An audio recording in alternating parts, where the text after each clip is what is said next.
Welcome to our voice. మీ journalist Navata. Modi మాట ఇస్తే ఖచ్చితంగా ఆ మాట నెరవేరుతుంది. ఏదైనా సరే మాట ఇచ్చారు అంటే చేసి చూపే తత్వం నరేంద్ర మోదీది. ఇక గతంలో సిఏఏ విషయంలో కానీ అనేక అంశాలలో అయోధ్య రామ మందిర విషయంలో కానీ మోదీ బీజేపీ మాట ఇచ్చిందంటే ఆ మాటను నిలబెట్టుకున్నారు. అలాగే ఎస్సీ ఎస్టీ ఉపవర్గీకరణ విషయంలో కూడా ప్రధాని మోదీ ఏదైతే మాట ఇచ్చారో ఆ మాటను నిలబెట్టుకున్నారు. అసలు ఈ ఉద్యమం ఎప్పుడు స్టార్ట్ అయింది, ఈ పోరాటం ఎన్ని రోజుల నుంచి చేస్తున్నారు, దీని నిరీక్షణ ఏంటి అనేది ఈ వీడియో ద్వారా నేను మీకు అందిస్తాను. ఎస్సీ ఎస్టీ ఉపవర్గీకరణకు అనుకూలంగా సుప్రీంకోర్టు తీర్పు వెల్లడించిన నేపథ్యంలో ఈ తీర్పు వెనుక ఎన్నో ఏళ్ల నిరీక్షణలు, పోరాటాలు, ఉద్యమాలు ఉన్నాయి. కొన్నేళ్లుగా వర్గీకరణ కావాలంటూ ఓ వర్గం కోరుతుంటే మరో వర్గం మాత్రం దీన్ని వ్యతిరేకిస్తోంది. సుప్రీంకోర్టు తీర్పు దృష్ట్యా అసలు ఎస్సీ ఎస్టీ వర్గీకరణతో ఎవరికి లబ్ధి కలుగుతుంది? అసలు ఈ కేసు సుప్రీంకోర్టు మెట్లు ఎక్కడం కంటే ముందు నడిచిన కథ ఏంటి ఇప్పుడు నేను మీకు చెప్తా. ఇక ఈ అంశం ఎలా తెరపైకి వచ్చిందంటే 2006లో పంజాబ్ సర్కార్ ఓ చట్టాన్ని తీసుకొచ్చింది. దాని ప్రకారం ప్రభుత్వ ఉద్యోగాలలో ఎస్సీ కోటా రిజర్వేషన్లో 50% వాల్మీకి, మరో 50% మజ్హబీ సిక్కు సామాజిక వర్గానికి రిజర్వేషన్లు కల్పిస్తూ చట్టం రూపొందించారు. అయితే ప్రభుత్వ నిర్ణయాన్ని ఎస్సీలోని ఓ వర్గమైన షిక్రిబన్ వ్యతిరేకించింది. ఎస్సీ వర్గీకరణలో అంటే ఎస్సీ రిజర్వేషన్లో ఉపవర్గీకరణ చెల్లదంటూ హైకోర్టులో సవాల్ చేసింది. దీనిపై విచారించిన పంజాబ్ హర్యానా హైకోర్టు 2010లో ఒక తీర్పు వెలువడించింది. ఆ నిర్ణయాన్ని పంజాబ్ ప్రభుత్వం కొట్టేసింది. ఇది రాజ్యాంగ విరుద్ధమని 2004లో చిన్నయ్య వర్సెస్ ఆంధ్రప్రదేశ్ కేసులో సుప్రీం తీర్పును ఉటంకిస్తూ తీర్పును వెల్లడించింది.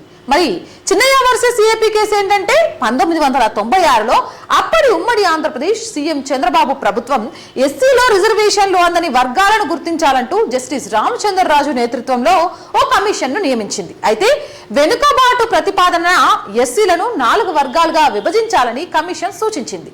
15% రిజర్వేషన్లను గ్రూప్ ఏకు, 1% గ్రూప్ బికు, 7% గ్రూప్ సికు, 6% గ్రూప్ డికు విభజించాలని నిర్ణయించింది. అయితే కమిషన్ చేసిన సూచనలను ఆమోదించడమే కాకుండా అమలు కోసం ఓ ఆర్డినెన్స్ ను కూడా ప్రభుత్వం తీసుకొచ్చింది. దీని ప్రకారం తర్వాతి కాలంలో ఆంధ్రప్రదేశ్ షెడ్యూల్ కాస్ట్ 2000ను రూపొందించడం జరిగింది. ఈ యాక్ట్ ద్వారా ప్రభుత్వ నిర్ణయాన్ని సవాల్ చేస్తూ ఏదైతే యాక్ట్ తీసుకొచ్చిందో ఆంధ్రప్రదేశ్ షెడ్యూల్ కాస్ట్ యాక్ట్ 2000 మీద సవాల్ చేస్తూ ప్రభుత్వ నిర్ణయాన్ని హైకోర్టులో పలు పిటిషన్లు దాఖలయ్యాయి.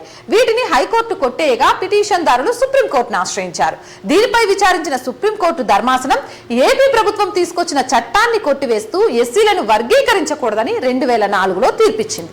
ఈ తీర్పు ఆధారంగానే 2010లో పంజాబ్ హర్యానా హైకోర్టు పంజాబ్ ప్రభుత్వ నిర్ణయాన్ని వ్యతిరేకించింది. అయితే పంజాబ్ హర్యానా హైకోర్టు తీర్పును సవాల్ చేస్తూ సుప్రీంకోర్టును ఆశ్రయించింది. 2014 ఇది రాజ్యాంగ ధర్మాసనానికి బదిలీ అయింది. 2020లో 5 సభ్యులు ధర్మాసనానికి ఎంపికయ్యారు. చిన్నయ్య కేసులో ఇచ్చిన తీర్పును తప్పుపట్టడమే కాకుండా దాన్ని పునః పరిశీలించాల్సిన అవసరం ఉందంటూ 7 సభ్యుల రాజ్యాంగ ధర్మాసనానికి విచారణను బదిలీ చేశారు. దీనిపై చీఫ్ జస్టిస్ డివై చంద్రచూడ్ నేతృత్వంలోని ధర్మాసనం ఈ ఏడాది ఫిబ్రవరిలో విచారణకు ముగించింది. విచారణలో కేంద్రం కూడా ఎస్సీ ఎస్టీల్లో ఉపవర్గీకరణను సమర్థించింది. ఇది మోదీ మాటిచ్చాడు. ఎస్సీ ఎస్టీ ఉపవర్గీకరణను ఖచ్చితంగా సపోర్ట్ చేస్తాము అని. అదే ఎస్సీ ఎస్టీలో ఉపవర్గీకరణ చేసుకునేలా రాష్ట్రాలకు అనుమతిస్తూ కీలక తీర్పు ఇచ్చింది.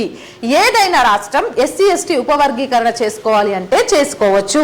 దీనికి కేంద్ర ప్రభుత్వం కూడా సమ్మతం చెప్పడంతో ఈ కీలకమైన తీర్పు వచ్చింది. ఇక విద్యా సంస్థల్లో ప్రవేశాలు, ప్రభుత్వ ఉద్యోగాల్లో ఎస్సీ ఎస్టీలకు కేటాయించిన రిజర్వేషన్లను ఉపవర్గీకరణ చేసే అధికారం రాష్ట్ర ప్రభుత్వాలకు ఉంటుందని విస్తృత ధర్మాసనం 60:1 మెజారిటీతో తీర్పును వెలువరించింది. అంటే 7 ధర్మాసనంలో ఉంటే 6 సపోర్ట్ చేస్తే 1 అపోజ్ చేశారు.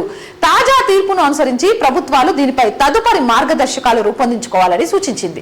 వ్యవస్థాగతంగా ఎదుర్కొంటున్న వివక్ష కారణంగా ఎస్సీ ఎస్టీ వర్గాలు పైకి రాలేకపోతున్నారని, ఒక కులంలో ఉపవర్గాలు చేసేందుకు రాజ్యాంగంలోని 14వ అధికరణ అనుమతి కల్పిస్తుందని, అందుకే 2004 నాటి ఈవి చిన్నయ్య తీర్పును వ్యతిరేకిస్తున్నామని తెలిపింది.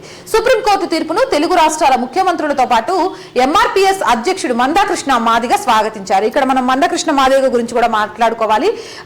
మోదీకి ఈ ఎస్సీ ఎస్టీ వర్గీకరణ విషయంలో సపోర్ట్ చేయాలి అంటూ పోరాటం చేసిన వాళ్ళలో మందకృష్ణ మాదిగ కూడా ఉన్నారు. 30 ఏళ్ల పోరాటానికి న్యాయం జరిగింది అని చెప్పారు. ఇక సుప్రీంకోర్టు తీర్పు న్యాయాన్ని బతికించిందని, ఈ ప్రక్రియ వేగవంతానికి ప్రధాని మోదీ చొరవ తీసుకున్నారని సూచించారు. ఎగ్జాక్ట్లీ ఒప్పుకోవాలి, ఇది ప్రధాని మోదీయే పుష్ చేశారు చాలా వరకు కూడా దీని విషయంలో. అండ్ ఇక్కడ తెలంగాణలో సభలు జరిగినప్పుడు కూడా ఖచ్చితంగా ఎస్సీ ఎస్టీ వర్గీకరణకు మాట మీద నిలబడతామని మందకృష్ణ మాదిగకు సోదరుడు అంటూ బుధం మీద చేయేసి మరి చెప్పారు. ఇచ్చిన మాట ప్రకారం నిలబడ్డారు. ఇది కోర్టుకు వచ్చినప్పుడు సెంట్రల్ గవర్నమెంట్ కూడా దీన్ని సపోర్ట్ చేస్తుంది. నిజంగా కూడా రిజర్వేషన్ అనేది ఖచ్చితంగా కూడా ఆ ప్రతిఫలాలు ఎవరికి అందాలి అనే దాని మీద వాళ్ళకే అందాలి.